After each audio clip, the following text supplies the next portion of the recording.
National green tribunal के अगले फैसले ने और हंगामा खड़ा कर दिया है। यह फैसला है दिल्ली और एनसीआर के इलाकों में कंस्ट्रक्शन साइट्स पर धूल से उठ रहे प्रदूषण पर लगाम लगाई जाए।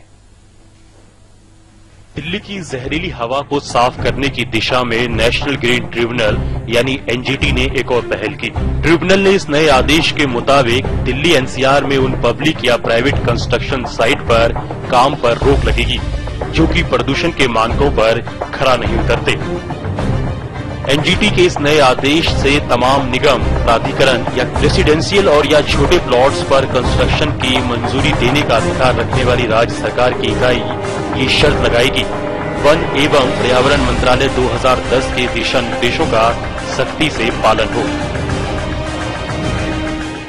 जो कंस्ट्रक्शन जितनी हो रही है, जितने एनसीआर और अगर हम पर्टिकुलरली नोएडा और ग्रेटर नोएडा की बात करें तो 2010 की जो गाइडलाइंस है वो आपकी पूरी ये गाइडलाइंस है कि जब आप जो EIA रिपोर्ट बनाएंगे और उसके बाद जो कंस्ट्रक्शन जिस तरह से करेंगे उसमें क्या क्या आपको कंप्लाई करना है। आप पानी कहाँ से लेंगे, पानी का आपका सोर्स क्या होगा, क्योंकि ग्राउंड वाटर आपको लेने का अलाउड नहीं है। आपको सिर्फ जो STP से जो वाटर है उसको लेके आप यूज करेंगे। फिर डस्ट को कैसे कंट्रोल करना है उसको लेके है। आप वेस्ट कैसे मैनेज करेंगे उससे रिलेटेड गाइडलाइंस है। रेन वाटर हार्वेस्टिंग सिस्टम लगाने का जो गाइडलाइंस है, ये सारे बहुत सारे गाइडलाइंस जो थे वो आपके रिपोर्ट भी प्रिपेयर करने के लिए थे और उसके बाद कंस्ट्रक्शन जिस तरह से चलेंगे उसके लिए थे। एनजीटी के इस आदेश में ये भी कहा गया है कि कंस्ट्रक्शन साइट पर काम करने, कंस्ट्रक्शन मटेरियल चढ़ाने और उतारने में लगे हर मजदूर को मास्क मुहैया कराया जाए और इसकी जिम्मेदारी कंस्ट्रक्शन कराने वाले मालिक या बिल्डर की होगी। इस नियमों की अनदेखी करने वाले पर 50,000 रुपए के जुर्माने का प्रावधान है। 20,000 स्क्वायर मीटर से ज्यादा का अगर प्रोजेक्ट है तो उसके लिए आपको इन्वायरमेंट क्लियरेंस लेना होता है, जो कि इन्वायरमेंट इम्पैक्ट असेसमेंट नोटिफिकेशन 2006 का जो है उसके अंदर ये कवर्ड है। उसके लिए आप अपना प्रोजेक्ट रिपोर्ट जब मिनिस्ट्री में सबमिट करते हैं, अगर वो क्योंकि कंस्ट्रक्शन प्रोजेक्ट है तो स्टेट इम्पैक्ट असेसमेंट अथॉरिटी के पास ही जाती है, वहां जब आप रिपोर्ट सबमिट करते हैं वहां पर वो सारी चीजें कंसिडर करेंगे।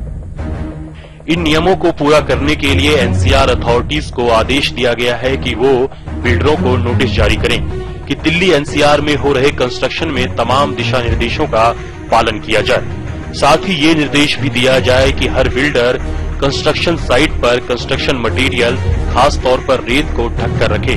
कंस्ट्रक्शन मटेरियल को सड़कों या कॉलोनी के अंदर फेंकने की इजाजत नहीं दी जाएगी। दिल्ली सरकार ने उन 172 कंस्ट्रक्शन प्रोजेक्ट को नोटिस जारी किया है जिनमें दिल्ली पॉल्यूशन कंट्रोल बोर्ड से मंजूरी लिए बिना ही निर्माण कार्य चल रहा था। साथ ही उन्हें ये बताने के लिए कहा गया है कि उनके प्रोजेक्ट में कंस्ट्रक्शन का स्टेटस क्या है और क्या वे कंस्ट्रक्शन साइट पर धूल और गार्बेज जमा न होने देने से जुड़ी ministry of environment and forest की साल 2010 की गाइडलाइंस का पालन कर रहे हैं। बिल्डरों की नकेल कसने के लिए लोकल कमिश्नर नियुक्त किए गए हैं। ये कमिश्नर बिल्डरों की प्रोजेक्ट्स की जांच करेंगे और उनकी रिपोर्ट एनजीटी को सौंपेंगे, जो नियमों को ताक पर रखकर ग्राउंड वाटर इस्तेमाल कर रहे हैं। केंद्रीय भूजल प्राधिकरण ने एनजीटी को एक रिपोर्ट सौंपी जिसके मुताबिक नोएडा में भूजल तेजी से नीचे जा रहा है।